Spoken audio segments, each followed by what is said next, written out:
Hello everyone, in this video we're going to be building the base apparel coming soon landing page from Frontend Mentor. So you can head over to frontendmentor.io/challenges and you can search for this challenge. And then once you get it, if you haven't completed it, then you're going to have a download button. So for myself, I'm just going to say restart. Restart, come on. Okay, and this is going to allow me to download the starter files. So I'm just going to say download starter, which is going to download the starter files. And then once it downloads, you can see that I have it right here. Then I'm going to open up my downloads folder and I'm going to search for the base apparel. This one right here, base apparel coming soon. And then I'm just going to say extract here. And then once it extracts, you can see that it extracts into this folder. So I'm going to right click and say open with code.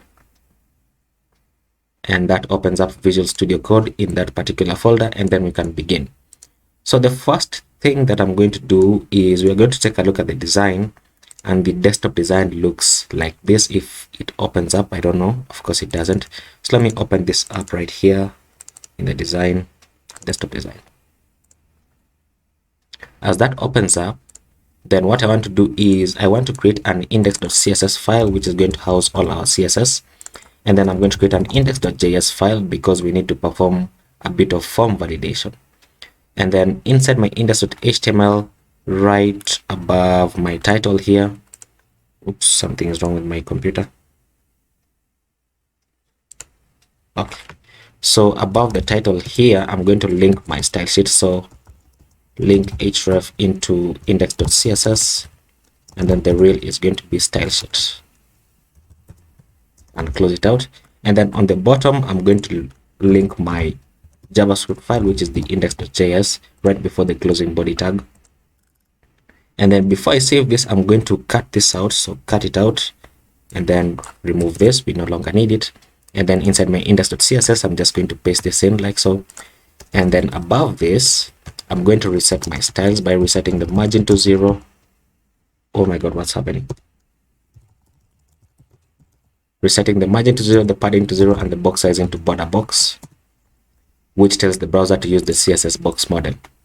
And then once we have that, then I can go back inside my index.html, and then we can begin to do something here. Let me change this into my website. So https://tsb.netlify.app, and then change this into my name. And I should mention that I don't yet have a GitHub repository for this, but I'm going to create it once we complete this project so that you can have access to the finished code. Now, before I save this, because I don't want to save it because it's going to reformat, I don't want to do that. So what I'm going to do is I'm going to go inside my style guide and we can check what we need, such as this color. So I'm just going to copy all of these colors. So copy them. And then inside my index.css right above this, I'm going to place a comment using control and /, and then paste this in so that now they're going to appear inside comments. And then I'm going to go back inside my style guide, and the body has a default font size of 16 pixels. So this is our rem value. So I'm going to specify right above this, and I'm going to say that for the body, I want the font size to be 16 pixels. And then what we need again is this font called Josephine Sans, and the weights are 300, 400, and 600. I'm going to open this link by control and click. And then I'm going to go back inside my index.css, and above my font size, I'm going to declare my font family and set this font family into Josephine Sans. About to type my name. And then a fallback of sans serif. And then let's go ahead and get this font right here. We need the 300, 400, and 700, is it? And 600. So 300, 400, and 600. 300, regular 400, and the bold 600, the semi-bold 600. And then using the import, I'm just going to copy this, and then I'm going to paste it above this. Now I'm going to remove this at the end, so it's okay to have it here. And then now what else do we need from here? We need nothing, so we can close this. So once you have this, then I can go ahead and I can save my index.css file. And then let's check the design that we have. Did I close my design? Oh, I closed it. Okay, let's just open it again. So here we have our logo on the top left. We have our H1.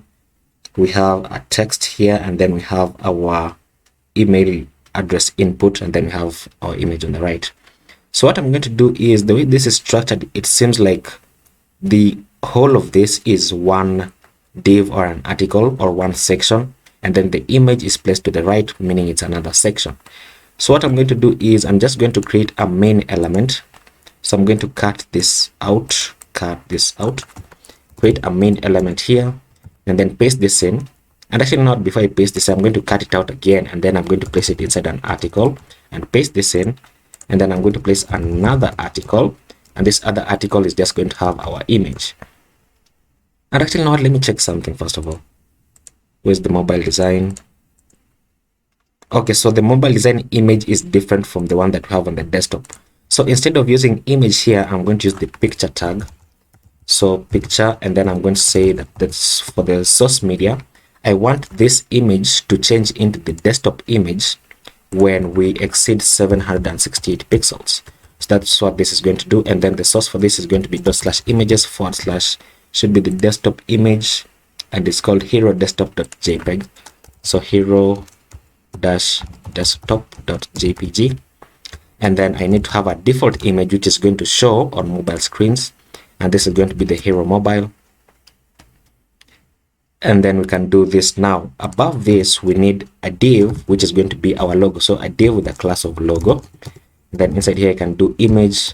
It's going to be images / logo. And then I can now grab this one, place it inside an h1, and then let me see. So this, the where here is styled differently from coming soon. So I'm going to grab this and I'm going to place it inside a span and paste it in. And then this is going to be our paragraph, so cut it and paste it in. And then this is going to be our input. So for the email address input, what I'm going to do is I'm going to do this. I'm going to create a form, and then I'm not going to have an action, but I'm going to have an input with a type of email, with the name of email, and with an ID of email. And then we can check this to see how it looks. This one. So it doesn't have a label, it only has a placeholder. So it has a placeholder text that says email address. Is it capitalized? It's capitalized. So email address. And then we can set this to required, but remember we're also going to be performing form validation in our JavaScript. And then we have a button here with the icon. So I can have a button with a type of submit, which is our submit button. And then this button is going to be our image, which is coming from /images, and it should be icon arrow. So, and then the alt, we don't really need to have an alt attribute here because this icon is decorative and it doesn't really like explain much about your website. And then now let's do this. What else do we need? I'm seeing there are a few images that are here that we have not used. So the icon error, let me check the error state. Okay, so the icon error is this one here, which we're also going to add, and which we really need to add, by the way. So let me add it above this. So I'm going to create a paragraph. Should I create a paragraph or a label? Let me see. Because I want this icon needs to appear inside the input. So let's do this. Let me do this. Let me grab this input, place it inside the div, and then let me have a label here. And the attribute for I don't want the input to be highlighted when I click on this label. Or maybe I do. Let me just pass in the image here. The source for this is going to be images, and it's called icon error. And let me just add the for attribute here. So for email, so that when I click on this error image, then it's going to highlight this input. And then what we need now is this text here that says please provide a valid email. So right below this label, I'm going to create a paragraph, and I've just realized that I'm doing something wrong, because now this image needs to this button needs to appear in line with this input. So let me grab this paragraph and move it downwards, and then let me grab this button and move it upwards inside this div. So inside this paragraph, I'm going to give this paragraph a class of error, which is going to be our error message that says please provide a valid email. Now once we have this, then we can go ahead and we can save it, and I'm using an extension called live server, which is going to launch a local server for me. So I'm going to right click and say open with live server. And if you want to install it, then you can go into your extensions in Visual Studio Code, and then you can search for this extension that is called live server right here, and you can install it.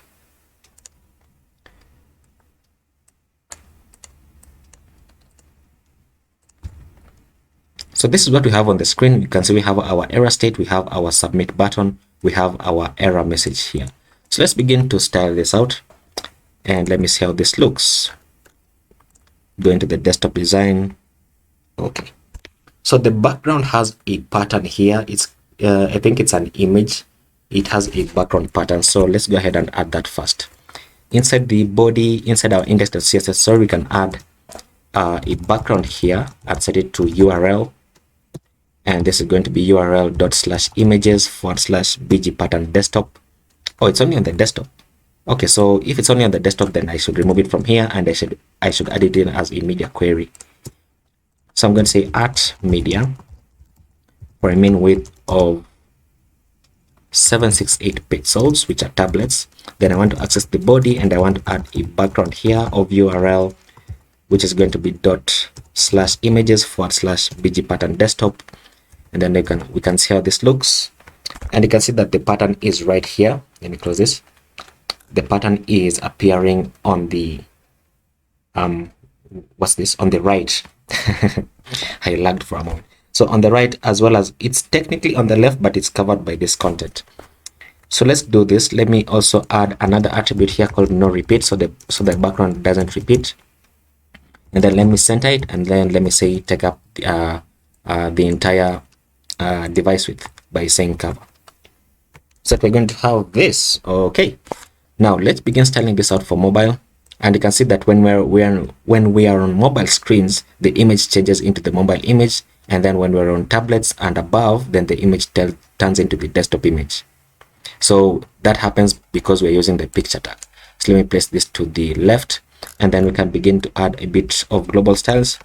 And I'm going to access all the images, and I'm going to set them to have a max width of 100%. And then let's also say take up 100% of the width, so that they go all the way to the end. And of course, you can see that this breaks just a bit, as well as this image. And you know what, instead of doing that, let me remove it from here, so that I'm just going to add it on individual images. And then let's see what we have. Let me see. We have our div, the class of logo. We have our images, and let me confirm something. Let's begin by styling this h1. So inside our index.css, let me go inside the main container and then access the h1. And I'm going to say that for the h1, I want to access the span, actually, the span inside the h1. And I want to give this a color of, should be soft red. Copy this, paste it here. Okay, that's not the color. It should be desaturated red. I'm not sure of these colors, so we're just going to do a bit of trial and error. Is that the correct one? Yeah, that's the correct one.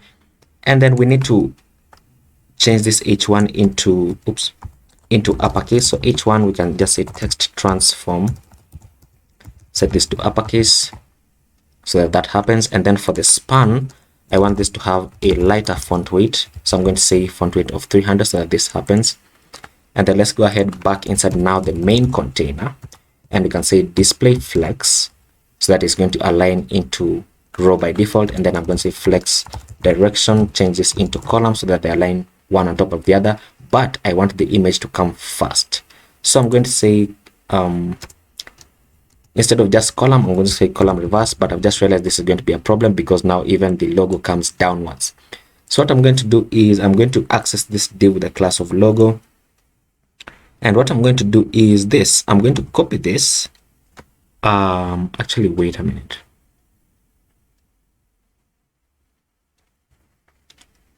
What I'm going to do is I'm going to grab this div with the class of logo and copy it above this article, so that we're going to have two logos. And you know what, that still doesn't work, so I'm going to copy it above the main element, so that now we are going to have a logo on top, and then we're going to also have this logo on the bottom. And then what I'm going to do is I'm going to hide this logo on the bottom on mobile screens. So let's access the main article and then the div with the class of logo. So we are going to say for the main article, and then I want the div with the class of logo, and I'm going to say display now, which is going to hide this div here, and then we're going to have this logo on top. And then now let's access this image, and this image is inside our second article. Where is it? It's inside here, so the picture tag. And then we're going to do this. I'm going to say that for the main article and the picture article and the picture tag, I want to access the image and then give this image a width of 100%, meaning it's going to take up 100% of the device width. And then we can do this. We can say set a margin of 2 rem on the top and bottom and 0 on the left and right. So the margin is placed here and here as well. And then we can do this. Now I want to access the main element and then add a padding all around so that this content moves inwards. And you know what? Not even the main element. You know what? I should just do this. For the .logo class, I'm going to add a padding of 1.5 rem all around, which means this is now going to move inwards and it's no longer going to be on the edge.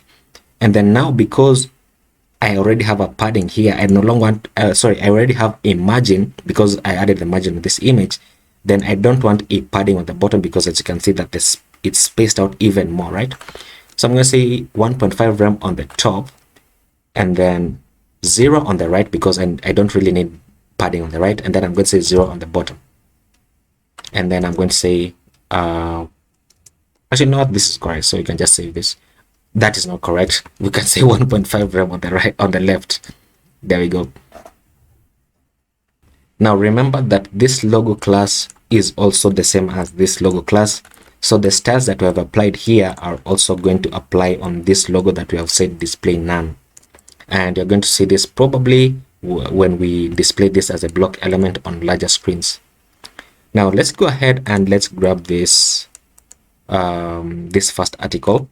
And we can do that by going above this. And we can say that for the main article, I want the first child, where I'm just going to say text align center, which is going to move all this text to the center. And then I'm going to say add a padding of 0 on the top and 1.5 rem on the left and right and 2 rem on the bottom, like so. And then we can now access the H1, so the main article. And you know what, the H1 is already here. So let me just add a margin bottom of 1 rem, pushed away from this paragraph. And then let's increase the font size of the H1. So font size, let me increase it to 2 rem. And then let's do this. This is the color for this is not black unless I'm reading into it. So let me say dark grayish red. Let me try dark grayish red. Let me see how this looks by going here and inside the H1. I'm going to change the color into this. Should be it. Oops. Yeah, there we go. So it's not completely black. And then let's access this paragraph. So inside here, just copy this downwards here and access the paragraph. Change the color into, should be soft red. Let me see. Is it soft red? Copy here. No. Soft red is too red. Desaturated red. What color is this? Oh, it's desaturated red. Okay. So copy this. Where is it? Here. Paste this in. There we go. That's our paragraph. And then let me increase the line height on this paragraph to 1.8 so that it's spaced up just a bit. Ooh, that's too much. 1.6. And then let's add the font size here to 1 rem. I mean, we don't really need to have it because paragraphs have a font size of 1 rem by default, as you can see. So now let me just remove it. And then now let's access the form. And for the form, I just want to go outside of the main element. And I'm just going to say that for the form, I want to access the input. And I want to do this. I want the input to have a padding of 0.5 rem on the top and bottom and 1 rem on the left and right. And then let's add a border of 2 pixels and solid and the same desaturated this color here. Desaturated red, I think it was. And not, this is not 2 pixels, it should be 1 pixel. To make it just a bit thinner, what's happening? Okay. There we go. And then let's add a border radius of 30 pixels to make it rounded around the edges. And then let's just have a padding of 1 rem all around to make it bigger. Or let me say 0.8 rem on the top and bottom. And then let's do this. Let me have a width of 100%. So that is going to do that on mobile screens. Then let's have a margin of, let me say margin of 2 rem on the top and bottom and 0 on the left and right. So this is going to happen. And you know what? Let me say 0 on the bottom so that this pushes upwards. And then we can do this. We can do this. We can say we can change the color into this color. Is that the color? Let me just confirm. Nope, the color is the same as this border. So the color should be the same as the desaturated red. So this color here, and then the placeholder color as well. So copy this here and say that for the placeholder color, I want this to be HSL as well as this dark color. There we go. And then we can say buttons and inputs don't take up the font family of the body. So I can define by saying font family, set this to inherit, which now inherits the font family of the body, and then increase the font size to 1 rem, font size to 1 rem, and then grab these two and push them upwards. What's happening? There we go. And then you know what? Let me add autocomplete off on this form. Where's the form? Where is the form? Here. I'm going to add autocomplete and set this to off so that now we're not going to have suggestions to autocomplete the form. And then now let's do this. Let's do this. Let's style this image, this button and this so that they are going to come here. And we can do this by doing this. We can go inside the form and access the button. And I'm just going to say position this absolute. And then let me bring it to the top by 0, which is going to bring it here on top, which means I need to find the parent of the button. So the parent of this button is this div right here. And you know what? I can even place it on the form, I think. So let me just try it out. Let me go inside here. Let's say that for the form, I'm going to say position this as relative.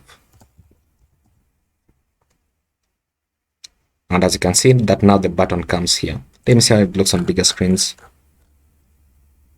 I don't know whether that's going to give me a problem, but let me work with it for now.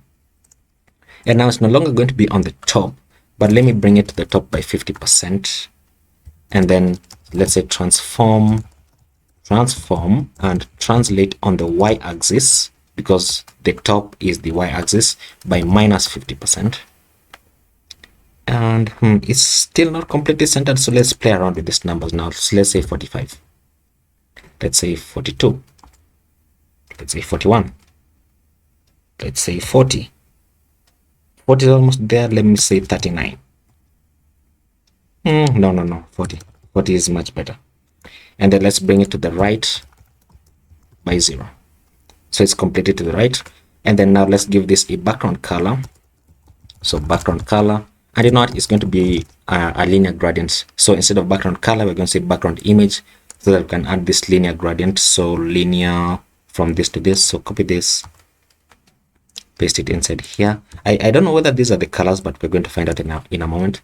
So we're going to say linear gradient. So linear dash gradient, and then it's going to the right. So to right, comma, and then add our bracket here. So 135 degrees. Oh, actually it's 135 degrees, so we don't need to right. So 135 degrees from this color, so we can remove from, and then we can remove 2 here, and then we can save this. And you know what, this is not the color. The color should be this one, should be darker. So copy this, paste it as the first color here. Let me see whether it's red. There we go.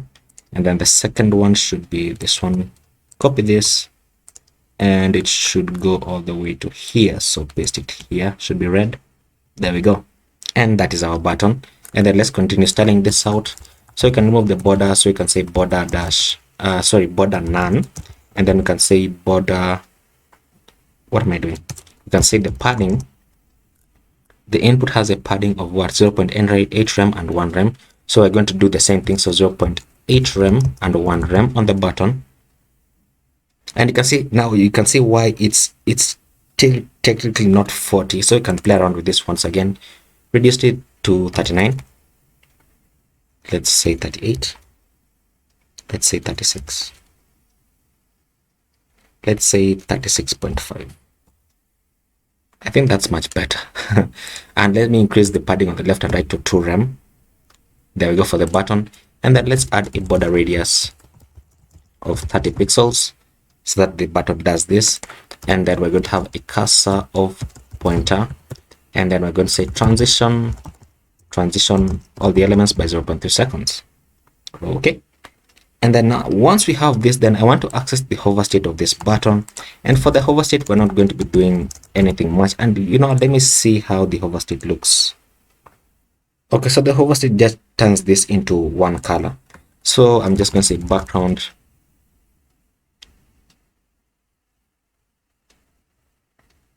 dash image, and then I'm going to set this to this very same linear gradient, copy this here, but I'm going to set this second color to the same as this first color. So copy this and paste it here.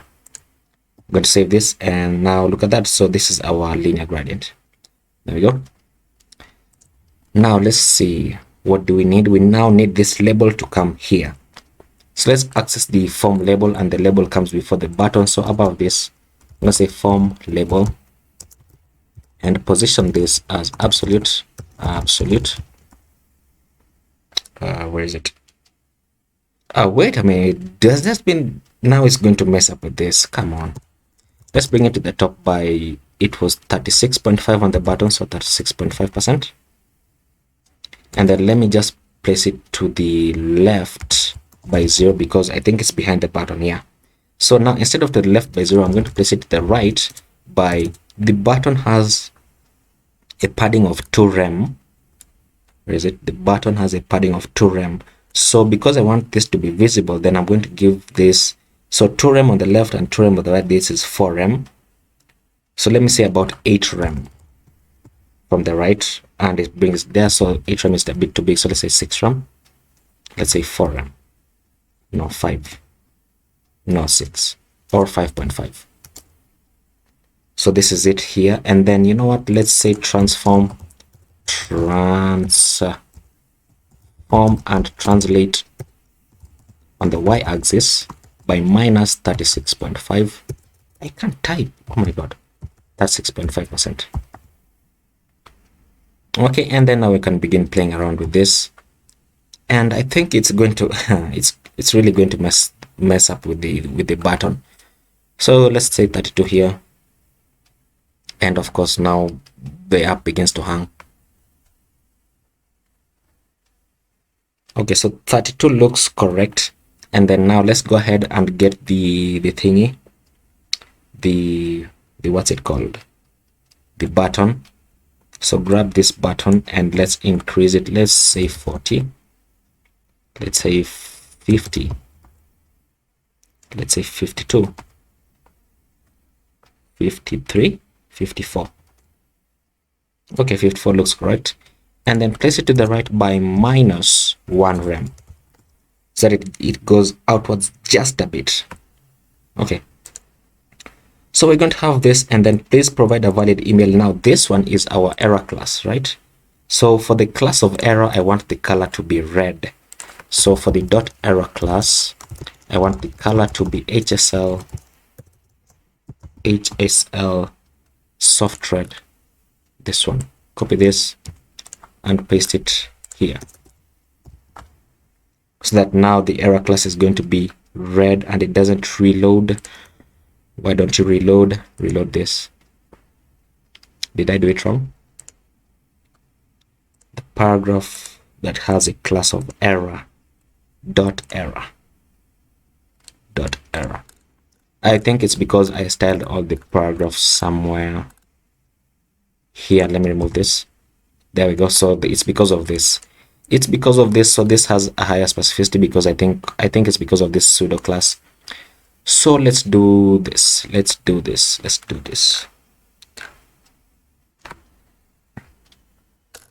Let me add this back in, and then let me go to the bottom of this error class, and then let's add important. There we go. So please provide a valid email, and then I can say text align to the left. Is that going to align it to the left? And then let me add a margin top of 1 rem to push it away just a bit from this. Let me say 0.5 rem, just a bit from this input. And there we go. So please provide a valid email, and we can do that. And then let me increase this to 13 pixels. So this is actually visible, or 14 pixels even. So this is getting messed up a bit once again. So we can go back into our button, and you can see that it's a lot of trial and error. So let's go take it back to 50%. I mean, if you did it correctly, not like me, then it wouldn't be a lot of trial and error. Let me reduce this to 0.5 rem, so minus 0.5 rem. And then this is a bit pushed down, but I don't want to be like on it exactly. And then let's tile this out for larger screens. So on larger screens, we have our main element. So let me go inside here, and then I want to say that for the main element, I just want to say display grid with grid template columns to repeat twice and 1 function column each. And we're going to have this, and then I want this image to move to the top. And then let me say, let's do this. Let me say text align to the left. Text align to the left. Oh, wait a minute. Text align left doesn't work, and it doesn't work. And you know what? I used flex on top, so let me just continue using flex. So in here, let me say flex direction, change this into into row, because now we're on larger screens. And then let me say that for the main element, I want to access both articles, and I want them to have a flex of 1, so they're going to take up 50% each. And then I'm going to say here, I'm going to say align item center and justify content to the center should be correct. And then we can do this. I want this logo now to disappear by default. So I'm going to do this. I'm going to say that for the dot logo class, I'm going to say display none, which is going to make this disappear, and this is going to move to the top. And then I think we added margin on this image, that's why it has this margin on top. So let me find where I added the margin. Let me split this screen. So this is going to be on the bottom, and then I can scroll this up. You can split screens in Visual Studio Code by Control and \. That's how I've done that. So let's go ahead, and where's our image? Should be on the picture tag. Where's the picture tag? Picture here. So I can access the main article. So main article, picture, and image, and I can say margin of 0 all around. Push it back to the top. Okay. And then let's see, we can do this. Why is this aligned to the center, by the way? Why is the text aligned to the center? This one is because of this. There we go. So let me access this first child. So main article, and first child. Then I can say text aligned to the left. So that now it goes to the left. And let me see how this looks. Yeah, it's aligned to the left. And then for the main article first child, let me add a max width here of 600 pixels so that it doesn't go all the way to the end. And you know what? That is wrong, because now you can see that this grows even more. So let me try and disable this. And oh my god, what's happening? I don't like that. Nope, that messes up with the styling a bit. So let me re-enable this. And then we can do this. We can remove this max width here. And then we can do the following. I need to enable the logo that was here in the beginning. Do you remember it? It was here in the beginning. So let me go ahead and find where I disabled it, and it is right here. And I can do this by just saying main article, and for the dot logo class, I want to say display block. And you know what? This is not going to work because this is also here. And or rather, it is going to work. I mean, CSS just loves to contradict me.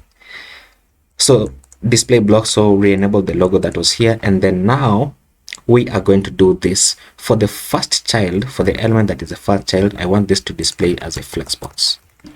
So 1, 2, 3, and then I'm going to say align item center and justify content to space between, which is going to place the elements in between one another. And then I'm going to change the flex direction to column, which is going to take this to the top. And it doesn't take it to the top because I need to add a fixed height here. So I'm going to say for the mean height, I'm going to say 100 viewport heights. And there we go. And what is this? What is this styling, man? I hate this. Okay, I hate this. So let me remove this. It just looks horrible. And then now I have an idea. So this is going to display as block, and then this is going to continue displaying as none. So I'm going to remove it. So that we're going to have this. And then on the picture, which is here, I'm going to set a margin, a negative margin on top. So negative margin of minus 2 rem, because 2 rem is what I had on the top here.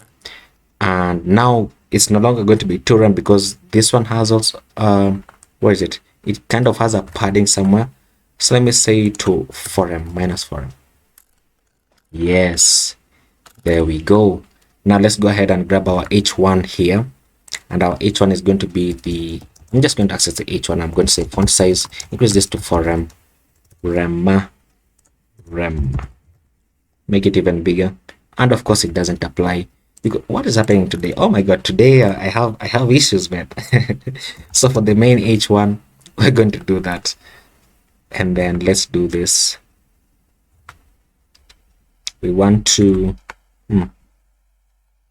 let me limit this h1 to have a width of 500 pixels. There we go. And then let's do the same for this paragraph. So for the main paragraph, how did I access it? I accessed it like this. So inside the media query, you have to access it the same way that you did on top, otherwise the media query doesn't work. So here I'm going to set this to have a width of 500 pixels. Does that interfere with this? It doesn't. I hope by reducing this, it also won't like bring the image closer to this text. So let's access the form input. So for the form input, I want this to have a width of 500 pixels as well. And then of course you can see that it messes up with these two styles. So let's go ahead and grab this button, and the button should be form button. So form button, and then I'm going to say place it, oh, it's completely to the right. So let me take it to the right by 500 pixels because that's how much I've moved this inwards. So instead of 500 pixels, let me say take it to the right by 0. Let me see. So let's say 400 pixels, and you can see it's a bit of trial and error. So let's say 100 pixels. Let's say 250. There we go. And then let's grab this label. So for the form label, and then I'm going to say take it to the right by 270 pixels. So let's say 300. Where is it? I can't even see 350. Okay, there we go. So let's say 330. Let's say 340. And we're going to have this. Now by default, this label is not going to be displaying because I mean we only want it to display when the email address that is entered inside here is or doesn't exist, as well as this one. So let's go ahead and do this. For the error class that we have inside here, I'm just going to say display none. Oops, display none. And then, oh my god, why does it mess up with this? I really hate this. I hate this project. I hate this project. Let's grab the label next. The label inside here, and we're just going to say display none as well. Okay. So having the paragraph here,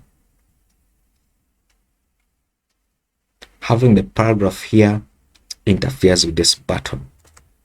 So let me disable this first, and then let me also disable this. And we're going to have this. So instead of this being a paragraph, let me change it into another element which is called small. Like so. So please provide a valid email, and you can see that it still interferes with this. So inside our CSS where we were playing around with the button here, so top 50%, oops, we're going to say bring it to the top by 52% or 53. Let's say by 60%. Let's say by 65%. And then we're going to go on the label and bring it by, we added 15% here, so let's add 15. This is going to be 47%. Oops, that's too much. Let's say 25%. Too little. Let's say 40%. Still too much. Let's say 35%. Okay, we're going to have this. Now let me see, disabling this, what happens? Nothing happens now. And then by disabling, where is it? Here, enabling this, sorry, then reload, then this happens. Oh my god, this is now becoming annoying. And you know what, just because I don't want to be annoyed, let's go ahead and deal with our form validation first of all. So inside our JavaScript, we need to get the submit button, we need to get the form, and we need to get the label that shows the exclamation, and then we also need to get the error class. So inside our JS, let's say const submit is equal to document dot query selector, oops, and we're getting the dot submit class, and then I'm going to say const error is equal to document dot query selector, we're getting the dot error class, and then I'm also going to get the form, so const form is equal to document dot query selector. Once again, we're getting the form, and then we also need to get the input, so const input is equal to document dot query selector, we are getting the input. And as what else do we need? We have got the error class, we need the label, so const label is equal to document dot query selector, and I'm using query selector because we only have one of each of these on this particular project. So the reason why I have the form here is because by default HTML forms are going to trigger a reload on the page when you submit them. So for example, if I just press enter here to submit in this form, if I just type in something because we added some validation, so at gmail.com, oops, at gmail.com, if I submit it, you can see that the page reloads, and you can see that we have the text that we entered inside here. So what I'm going to do is we're going to prevent that default behavior on the form. So I'm going to say form.add event listener, and we're listening for a submit event on the form, after which we're going to call a function that we're going to create called validate. And then now when I click on the submit button as well, so if I type in something here at gmail.com and I click on the submit button, it still triggers the very same page reload. So we're going to remove that once again by accessing the submit button and listening for a click event on the submit button. So add event listener, and we're listening for the click event, and we're going to call the very same function called validate. And then let's go ahead and create the validate function. So function validate, you can use this or you can use an arrow function. So const validate is equal to this and then your arrow function, so you can do whatever you like. And then inside here, we're going to access the synthetic event of e, and then we're going to say e.prevent default. So prevent default, which means prevent the default behavior of reloading the page when you submit the form. So once again, if I try and enter in a form here, so gmail.com, and submit it, you can see that now even it no longer submits and it doesn't reload the page as well.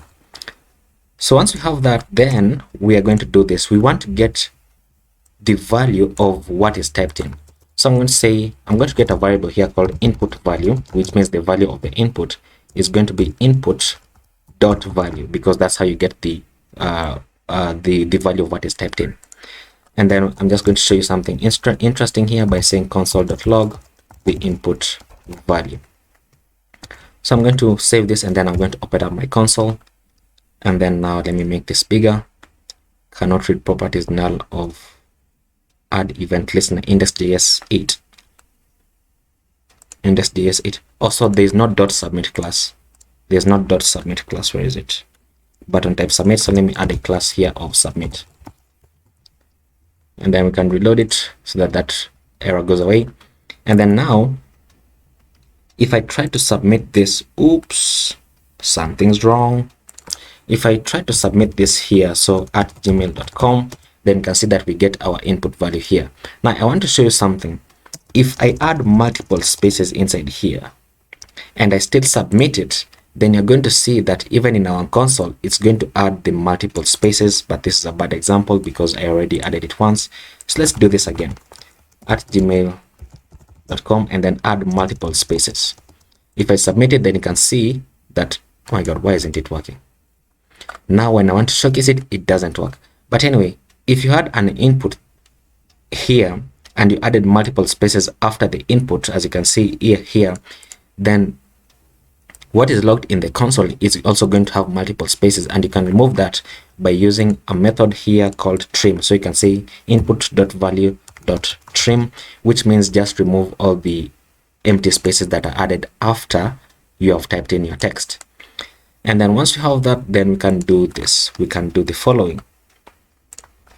We can check for whether the input value exists. So we're going to say if input value is going to be empty, then we're just going to say this. We're going to say error, which means our error class dot style dot display is equal to block, which means displayed as a block element, our error class. So for example, if I try to submit it, then you can see please provide a valid email, and then now I really hate this button, and you can see that please provide a valid email, and then we're just going to say else here, and we're going to say else if actually, because we want to create a regular expression regex, and we're going to say this. We're going to say,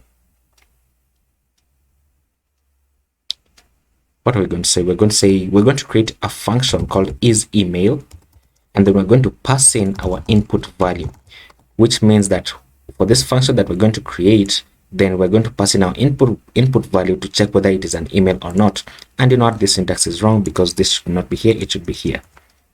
So if the email is correct according to the input value that we've typed in, then we're going to say error dot style dot display is equal to none, which means it's correct. But because I want it to display as a block element, then I'm going to negate this by adding exclamation.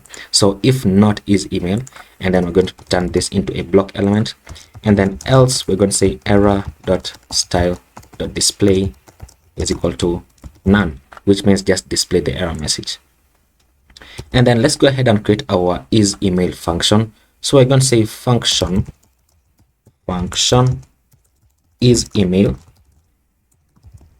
and inside here we're going to return a regular expression. So I'm going to say return, and then inside here we're going to do something very clever, which is called googling, and we're just going to say email regex, which I actually did before, and then we're going to copy this reject from the beginning / to the end / here, copy this, and then just paste it inside here, and then we're going to say dot test, and we're going to be testing the email. And you know what, we need to access the email inside here as well, and the email here is coming from, where is it?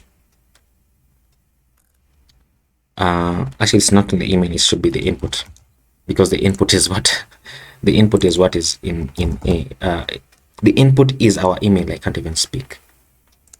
So the input here, which is what we have on top as our email input, and we have it here and here and here and so on and so forth. So this is the regular expression that is going to be testing for whether our input that we type in is the email, and then the dot test here is a method that exists inside the regular expression. So basically meaning test whether this input matches this regex, and if it does, then this is going to validate. So save this, and then we can try it out by closing this and going inside here. So we can just say type in something and please provide a valid email, as you can see. And then if I just say at, it's still going to say please provide a valid email. If I say Gmail and it works, .com, does .com also work? Please provide a valid. So we have messed up something. We have messed up something. Is email here, is email.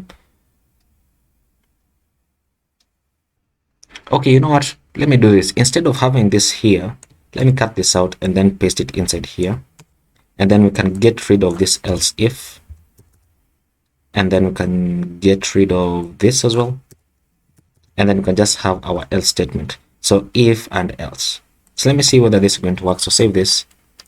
And then let's try typing something. Provide a valid email at. Still provide a valid email at Gmail. Why is it disappearing? I don't know why. Let me check something. Oh, and we you know what, we don't want this to log to the console, unlike on a real application. You know, you don't want like people to be able to see your emails on the console. Because what should happen is, even if I tab at Gmail, if I don't have .com, then I should still see the error message that says please provide a valid email. And then when I have .com, then this should disappear. So what am I doing wrong here? So form, submit, click. So our is email function here is not validating the email as expected. So what I'm thinking is the error is inside the regex expression here. So I'm going to look for another regex here. I could have typed it up myself, but regex is hard and I've never bothered to learn it. So I'm going to search for a website called W3 Resources. Actually, here it is. Here it is. I'm going to leave this link in the description. And I'm just going to copy this. So from this / to the end of this / copy this, and then I'm going to replace it inside here. And hopefully being the keyword, then I'm going to this is going to work correctly. So let's test it out, and then let's see if it's empty. Please provide a valid email.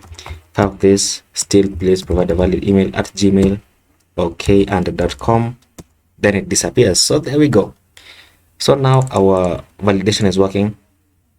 Now I don't want to deal with this right now. So what I'm going to do is I'm going to place a comment right above this, and this comment is says beginning code that breaks, and then copy this, and I'm going to place it here, and I'm going to say end of code that breaks, so that when you're looking through this, then you can try and refactor this so that it actually works, so that this button doesn't disturb you as it is disturbing me.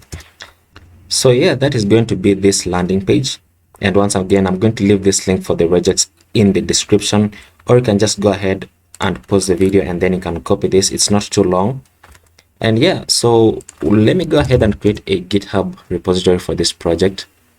So GitHub, let me create a new repository, and then let me create a repository called base apparel -yt. Oh, create a new repository, come on. So base -apparel -yt. Create a repository, and let's copy this link. Let's go ahead and then let's push this to GitHub. So I'm going to say git init, and then I'm going to say git add design. Can't spell design. Then git commit, I'm going to say design files, and then git add images, and then I'm going to say git commit -m. These are going to be the images. Git add, I'm going to add both readmes, so readme star, and git commit, and I'm going to say readme, and then git add style-guide.md, and I'm going to say git commit. This is going to be the style guide. Git add index.js, commit -m index.js, git index.html, git commit. This is going to be the HTML. Git add index.css, git commit. This is going to be the CSS, and git add git ignore, and git commit. This is going to be the git ignore file. And then I'm going to say git push -u origin, git remote add origin, and then paste in our link to our repository, and git push -u origin main. And then we're going to wait for this to push to the remote repository sometime today, maybe. There we go. And then we can reload this, and there we go. So this is going to be our repository, and I'm going to leave this link in the description as well. And you can see that we have completed this project, aside from the button here that is confusing a bit. So as I was editing, I realized something which I had not done, which is to display our label when the email input is invalid. And we can do that easily by just going inside here and saying label.style.display is equal to block, and then just copying this, copying this here, and then changing this to none. And you can test it out by opening up your application and just adding an error state, and you can see that now our label is showing. So that is going to be the finished project, and if you enjoyed the video, please leave a like and subscribe to the channel if you're not already, and I will see you in the next video. Bye bye.